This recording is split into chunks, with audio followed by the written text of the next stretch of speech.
খেলাধুলা জায়েজ আছে না জায়েজ না? কয়েকটা শর্ত সাপেক্ষে। এক নম্বর শর্ত হচ্ছে এই, কোনো জুয়া থাকতে পারবে না। জুয়া টাকা দিলেও সবাই মিলে, যে জিতবে সে নিয়ে যাবে, যে ফেল করলো সে বাদ। এরকম ভাবে এখন বর্তমানে খেলাধুলার সাথে জুয়া জড়িত আছে আন্তর্জাতিকভাবে। এই খেলাধুলার মধ্যে ফরজ তরক হয়। এই খেলাধুলা বিজ্ঞাপনে নারীরা চলে আসে, বেপর্দা বেহায়াপনা নারীরা চলে আসে। এই খেলাধুলার মধ্যে কোরআন থেকে, জিকির থেকে বিরত রাখা হয়। এই কোরআন থেকে, সালাতের থেকে বিরত রাখা হয়। সবচেয়ে বড় কথা, এই খেলাধুলার মাধ্যমে মুসলিম যুবকদেরকে ইসলামী তাহাজিব তামাদ্দুন থেকে দূরে সরিয়ে নিয়ে, আল্লাহর নবীর মহব্বত থেকে দূরে সরে নিয়ে, আল্লাহর মহব্বত থেকে দূরে সরে নিয়ে কতগুলো কাফের মুশরিক খেলোয়াড়দের মহব্বত অন্তরে বসিয়ে দেওয়া হয়। আমি এসে আমাদের সভাপতি সাহেবকে একটা আয়াত পড়তে শুনেছিলাম, মাশাআল্লাহ, জাযাহুল্লাহ। কি আয়াত? আল্লাহ তাআলা বলছেন, লা তাজিদু কওমান ইউমিনুনা বিল্লাহি ওয়াল ইয়াউমিল আখির ইউয়াদ্দুনা মান হাদ্দাল্লাহা ওয়া রাসূলাহু ওয়ালাউ কানু আবাআহুম আও ইখওয়ানাহুম আও আজওয়াজাহুম ওয়া আশীরাতাহুম উলাইকা কাতাবা ফি কুলুবিহিমুল ঈমান। লা তাজিদু কওমান, আপনি এমন কোন জাতিকে পাবেন না, এমন কোন সম্প্রদায়কে দেখতে পাবেন না যারা একদিকে আল্লাহকেও ভালোবাসবে, আবার আল্লাহর দুশমনকেও ভালোবাসবে। আমি ওনাকেও ভালোবাসবো, ওনার দুশমনদের সাথেও আমি মাখামাখি করব, উনি বরদাস্ত করবেন? একটা মানুষ যদি তার সাথেও ভালোবাসা রাখবো, তার শত্রুদের সাথেও ভালোবাসা রাখবো, এটা বরদাস্ত করতে না পারে, আল্লাহ বরদাস্ত করবেন? আল্লাহ স্পষ্ট করে দিয়েছেন, লা তাজিদু কওমান ইউমিনুনা বিল্লাহি ওয়াল ইয়াউমিল আখির, যারা আল্লাহ এবং রাসূলের প্রতি বিশ্বাস করে, পরকালে বিশ্বাস করে, তারা এমন হতেই পারে না, এমন তাদেরকে পাওয়াই যাবে না, দেখাই যাবে না, হতেই পারে না যে তারা আল্লাহর দুশমনদেরকে আর ভালোবাসবে। ওয়ালাউ কানু আবাহুম, হোক সে বাবা। কেন? বাবার উদাহরণ আছে। আপনারা জানেন, বদরের যুদ্ধে কাফের নেতৃবৃন্দের সাথে একজন সাহাবী গোপনে ইসলাম কবুল করেছিল, মক্কার নেতা আবু সুহাইলের পুত্র আব্দুল্লাহ। যুদ্ধ যখন শুরু হয়েছে, উনি গোপনে গিয়ে ইসলামের সৈনিকদের সাথে যুক্ত হয়ে গেছেন। এটা মক্কার সৈনিকদের একটা অপমান ছিল, কারণ মক্কার নেতা আবু সুহাইল, যার নেতৃত্বে সেই হুদাইবিয়া সন্ধি হয়েছে, এই সুহাইলের পুত্র আব্দুল্লাহ বদরের যুদ্ধে সুযোগ পেয়ে দৌড় দিয়ে গিয়ে ইসলামী সৈন্যের ভিতরে ঢুকে পড়েছে, আর লা ইলাহা বলে ঘোষণা দিয়েছে ইসলাম। আগে থেকে মুসলিম ছিল, সুযোগটা তালাশ করেছিল কেমনে যাওয়া যায়। ঘটনাক্রমে ওই যুদ্ধে 70 জন কাফের বন্দী হলো, তার মধ্যে তার বাপেও আছে। আবু সুহাইল বন্দী হয়েছিল। ওমর রাদিয়াল্লাহু তাআলা বলেছিলেন, আবু জাহলের জিহ্বাটা কেটে দাও। ও বড় ফসি বলি, খুব বাকপটু, ভালো বক্তব্য করতে পারে, মানুষকে মুহূর্তের মধ্যে মানুষকে একটা জিনিসকে তারা চিন্তা পরিবর্তন করে দিতে পারে, কাজে ওর জিহ্বা কেটে দেওয়া হোক। আল্লাহ রাসূল সাল্লাল্লাহু আলাইহি ওয়াসাল্লাম বলছেন, না, আমি মুসলা করব না। যাই হোক, এই আব্দুর আদরের দুলাল, সকালে এক পোশাক, বিকেলে এক পোশাক। ইসলাম কবুল করার কারণে তার মা তাকে তেজ্য পুত্র করে দিল। আল্লাহর রাসূল সাল্লাল্লাহু আলাইহি ওয়াসাল্লাম মদিনায় ইসলাম প্রচারের জন্য সর্বপ্রথম যাকে পাঠিয়েছিলেন, তিনি হচ্ছেন সেই মুসআব ইবনে উমাইর রাদিয়াল্লাহু তাআলা আনহু। যখন তিনি হিজরত করে যান, পরনে শুধু একটা লুঙ্গি ছাড়া কিছুই ছিল না। যখন তিনি শহীদ হয়ে যান, ওই যে জানেন না যে মাথা ডাকলে পাও ডাকে না, পাও ডাকলে মাথা ডাকে না, পরে বলেন মাথার দিক ঢেকে দাও, পায়ের দিকটা ইস্কির ঘাস দিয়ে ঢেকে দাও। মুসআব বিন উমাইর এত আদরের দুলাল ছিলেন। ওনার ভাই ছিল ওবায়েদ বিন উমাইর, বদরের যুদ্ধে সেও বন্দী হয়েছে। যখন ওবায়েদ দেখলো তার ভাইকে মুসলমান সৈনিকদের সাথে সগর্বে যুদ্ধ চালিয়ে যাচ্ছে আর বন্দী করছে, ডাক দিয়ে বলল, উমাইর, তুই তো আমার ভাই, দেখ তোদের লোকেরা আমাকে বন্দী করছে, একটু ঢিল দিয়ে বন্দী করতে বল। ভাই কি বলছে, আরে তুই কিসের ভাই আমার, আমার ভাই তো ওরা যারা তোকে বন্দি করছে। আর বললেন ওরে ভালো করে বাঁধো, ওর মা অনেক ধনী, অনেক বড় মুক্তিপণ দিয়ে ওকে ছাড়াতে আসবে। ভাই বলে ছাড় দেন না ইসলামের জন্য। আল্লাহ প্রশংসা করে বলেছেন ওয়ালাউ কানা আবাহুম আবনাউ ইখওয়ানাহুম, ভাই হোক না কেন, আও আশিরাতাহুম, আশিরাতাহুম কে? ওমর রাদিয়াল্লাহু তাআলা আনহু বন্দীদের ব্যাপারে বললেন সব মেরে ফেলা হোক, এরা মক্কার নেতা, একটাকেও ছাড়া হবে না। এবং মারার ক্ষেত্রে যার যার আত্মীয় সে মারবে। আমার আত্মীয় সে এই কয়টা অমুক অমুক, ওকে আমার হাতে আমি গর্দান উড়িয়ে দিই। সাহাবীরা পরামর্শ, আল্লাহ রাসূল পরামর্শ ভিত্তিক কাজ করলেন, গনিমতের কিছু মুক্তিপণ নিয়ে ছেড়ে দেওয়া হোক। এটা তো আমাদেরই লোক, ইসলাম কবুল করবে, হয়তো ইসলাম তো কবুল করেছেও অনেকে পরে, কিন্তু আল্লাহর ফয়সালা ছিল ভিন্ন, ওহী নাযিল হয়ে গেল। যাক, সে অনেক লম্বা ঘটনা। আমি বলতে চাই আয়াতের তাৎপর্যটা ছিল কি। আল্লাহ বলছেন ঈমানি চেতনা, ঈমানি কালচার হচ্ছে যারা সত্যিকার অর্থে আল্লাহকে ভালোবাসবে, আল্লাহর রাসূলকে ভালোবাসবে, ইসলামকে দ্বীন হিসেবে গ্রহণ করবে, তারা কোনোদিন কাফেরদের সাথে মহব্বত করতে পারে না, কাফেরদের কালচার গ্রহণ করতে পারে না, কাফের মুশরিকদের জার্সি তারা গায়ে দিতে পারে না, কাফের মুশরিকদের পতাকা তারা নিজের বাড়ির উপরে তৈরি করতে ঝুলাতে পারে না। আমার ভয় হচ্ছে আল্লাহ তাআলা ভূমিকম্প দিয়ে বিল্ডিং গুলোকে উড়িয়ে দেয় কিনা।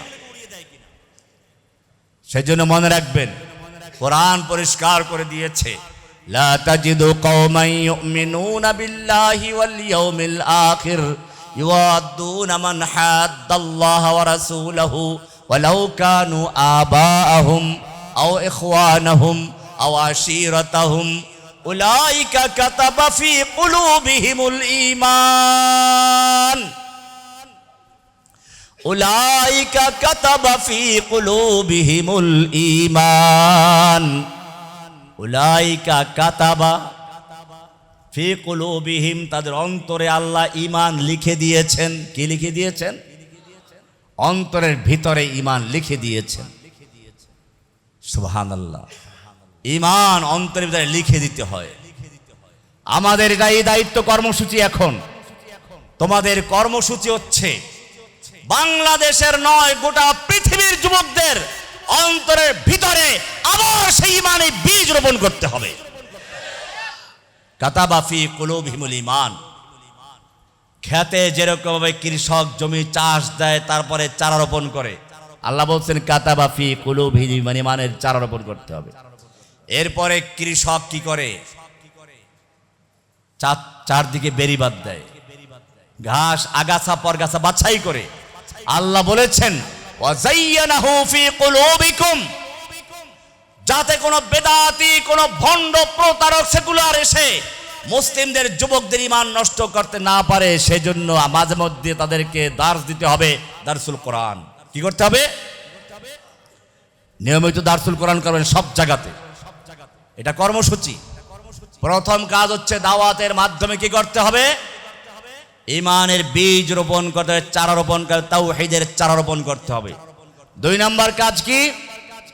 ওয়াযায়্যানাহু ফি কুলুবিকুম, চারা রোপণ করে কৃষক ক্ষেতের কথা ভুলে যায় না, বরং আগাছা পরগাছা বাছাই করে। আপনার আমার কাজ হচ্ছে দারসুল কোরআন, ঈমানের দার্স দিতে হবে, কোরআনের দার্স, হাদিসের দার্স দিতে হবে। দার্সের মাধ্যমে যাতে করে এইখানে আগাছা পরগাছা আসতে না পারে সেই চেষ্টা করতে হবে। 3 নম্বর কাজ, বেড়িবাঁধ দিতে হবে। ওয়াকাররাহা ইলাইকুমুল কুফরা ওয়াল ফুসুক ওয়াল ইসয়ান, ক্ষেতের চারপাশে বেড়িবাঁধ দাও। ওই যে বেড়িবাঁধ দেওয়া আছে, অনেকগুলো ক্ষেত দেখা যাচ্ছে, বেড়িবাঁধ আছে, বাঁধ আছে, যাতে করে রাক্ষসী মাছ ঢুকতে না পারে। সাগর এলাকার লোকেরা বাঁধ দেয় যাতে করে লবণ পানি ঢুকে ক্ষেত নষ্ট হয়ে না যায়। আল্লাহ তাআলা বলেছেন তোমার দাওয়াতের মাধ্যমে যারা ঈমান নিয়ে আসবে তাদের চারদিকে বেড়িবাঁধ দাও, যেন ভণ্ড প্রতারক, কোনো মাজার পূজারী, কবর পূজারী, সেকুলার তার ধারে কাছেও ভিড়তে না পারে, তাহলে ক্ষেত নষ্ট করে দিবে। এইভাবে দাওয়াতের কাজ করতে থাকা। সেজন্য আজকের যে বিষয়টা আমি আলোচনা করেছিলাম, এটা অত্যন্ত গুরুত্বপূর্ণ বিষয়। আমাদের মাথার উপরে কাফের মুশরিকরা এখন শ্বাস নিক্ষেপ করছে। আপনারা জানেন রংপুরে রাম মন্দির তৈরি হচ্ছে। ওদের রাম নাকি বড় বড় মসজিদ মাদ্রাসা, ওখানে ওদের রামকে দেখা যায়। বাবরি মসজিদ ঐতিহাসিক মসজিদ, কোন হিন্দু পণ্ডিত স্বপ্নে দেখেছে ওখানে রাম ওখানে মাথা তুলেছিল, রাম ওখানে গেছে। এখন নাকি এবার দেওবন্দ মাদ্রাসায় ও রামকে দেখা গেছে। তা আমি বলি, যদি রাম এরকম মসজিদে মাদ্রাসায় দৌড়ায়, তাহলে বুঝতে হবে রাম তোমাদের হিন্দু ধর্ম পছন্দ করে না। হিন্দু কোনো মন্দিরে না গিয়ে রাম কেবল মসজিদ আর মাদ্রাসায় দৌড়ায়, তোমরাও হিন্দু ধর্ম ত্যাগ করে মসজিদ মাদ্রাসায় চলে আসো। কিন্তু শুনে রাখুন, তারা এর মাধ্যমে মসজিদ মাদ্রাসা ধ্বংস করার পায়ে তারা চালাচ্ছে। বাংলাদেশের রংপুরকে নিয়ে যাওয়ার জন্য চেষ্টা করছে। একজন তো বলেই ফেলেছে রংপুর বিভাগটা ভারতের চাই, আর সেই পরিকল্পনা বাস্তবায়ন করার জন্য রাম মন্দিরের নামে একটা বিশাল আকারের রাম ক্যান্টনমেন্ট তৈরি করা হচ্ছে। এখানে হিন্দুদেরকে প্রশিক্ষণ দেওয়া হবে, যুবকদেরকে একাত্র করা হবে, এরপরে রংপুর বিভাগকে বিচ্ছিন্ন করা হবে। এই পরিকল্পনা নিয়ে তারা আগাচ্ছে। মনে রাখবেন, তারা তো তাদের পরিকল্পনা নিয়ে আগাচ্ছে আর আমাদেরকে খেলায় মত্ত করে দিচ্ছে। ওরা পরিকল্পনা করেছিল বাবরি মসজিদ ভাঙবে, পরিকল্পনা করেছে, সে ওজনে প্রস্তুতি গ্রহণ করেছে, কি বাধা আসতে পারে সেটা তারা চিন্তা করেছে, তার জন্য তারা প্রস্তুতি গ্রহণ করেছে। ওরা জানে মুসলিমরা কেবল কয়েকদিন লাফালাফি করবে, মিছিল করবে, স্লোগান দিবে, এরপরে উৎপাত ঠান্ডা হয়ে যাবে, বাউয়া ব্যাঙ্গের মতো বৃষ্টি শেষ, আন্দোলন শেষ, এরপরে কিছুই করতে পারবে না। ওরা সেই প্রস্তুতি নিয়ে বাবরি মসজিদ ভাঙ্গার প্ল্যান করেছিল, প্রস্তুতি নিয়েছে, ভেঙ্গে দিয়েছে সুযোগ মতো। মুসলিমরা ঠিকই কয়েকদিন মিছিল মিটিং করেছে, তারপরে সেই বাউয়া ব্যাঙ্গের মতো আবার ঠান্ডা হয়ে চলে গেছে। তারা প্ল্যান করেছিল জম্মু কাশ্মীরের ৩৭০ ধারা বাতিল করে দিয়ে জম্মু কাশ্মীরের মুসলিম প্রধান সেই এলাকার বিশেষ ক্ষমতা বাতিল করে দিবে। প্ল্যান করেছে, পরিকল্পনা করেছে, সে অনুযায়ী প্রস্তুতি গ্রহণ করেছে, সুযোগ মতো সেটা বাতিল করে দিয়েছে। মুসলিমরা কয়েকদিন মিছিল মিটিং করলো, এরপরে সব আবার ঠান্ডা হয়ে গেছে। এখন পরিকল্পনা একদিকে পার্বত্য অঞ্চলকে খ্রিস্টান রাজ্য বানানো, যেটা সুদানে করেছে, পূর্ব তিমুরকে স্বাধীন করে খ্রিস্টান রাজ্য বানিয়ে দিয়েছে ইন্দোনেশিয়ার থেকে, দক্ষিণ সুদানকে খ্রিস্টান রাজ্য বানিয়ে দিয়েছে, বাংলাদেশের পার্বত্য অঞ্চলকে বিচ্ছিন্ন করে একটা খ্রিস্টান রাজ্য বানাবার পায়ে তারা চলছে।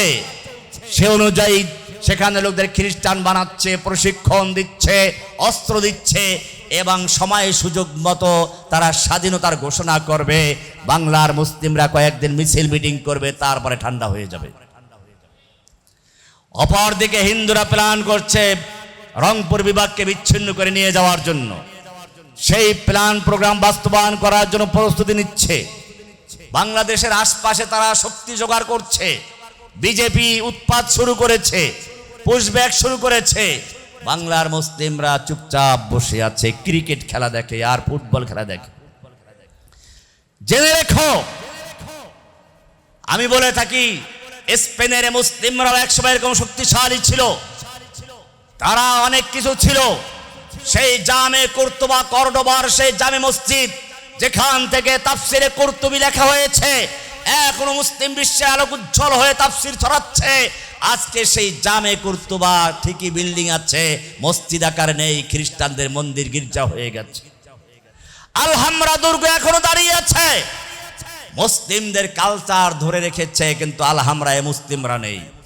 দিল্লির শাহী মসজিদ আছে, লাল কিল্লা আছে, হায়দ্রাবাদের চার মিনার আছে, মক্কি মসজিদ আছে, মদিনা মসজিদ আছে, ওসমানিয়া ইউনিভার্সিটি আছে, কলকাতায় মক্কি মসজিদ, মদিনা মসজিদ, নাখোদা মসজিদ আছে। কিন্তু মুসলিমদের কোনো ঐতিহ্য এখন আর সেই সুলতানরা নেই, সেই সম্রাটরা নেই, জাহাঙ্গীররা নেই। আছে খুলু কতগুলো বিল্ডিং দাঁড়িয়ে আছে। ভয় করো মুসলমান, অসম্ভব নয়। যদি তোমরা এখনো ঘুমিয়ে থাকো, যদি যুবকরা সচেতন না হও, হয়তো বাংলাদেশের এক সময় এই মসজিদগুলো মন্দির হয়ে যাবে, মিনারগুলো দাঁড়িয়ে থাকবে, আজান হবে না, মুসলিম থাকবে না, শুধু থাকবে হিন্দুদের বিভিন্ন কালচার। এখনই প্রস্তুতি গ্রহণ করো। তোমাদের পূর্বপুরুষ ছিল তারা। আমি বলি, নুরউদ্দিন জঙ্গি রহমাতুল্লাহ আলাইহি স্বপ্ন দেখতেন বাইতুল মুকাদ্দাস বিজয় করবেন, প্রস্তুতি গ্রহণ করেছেন, যুদ্ধ করেছেন, একটা মেম্বার তৈরি করেছেন, এই মেম্বার বাইতুল মুকাদ্দাস বিজয় করে সেখানে খুতবা দিবেন। তিনি পারেন নাই, কিন্তু পরিকল্পনা ছিল।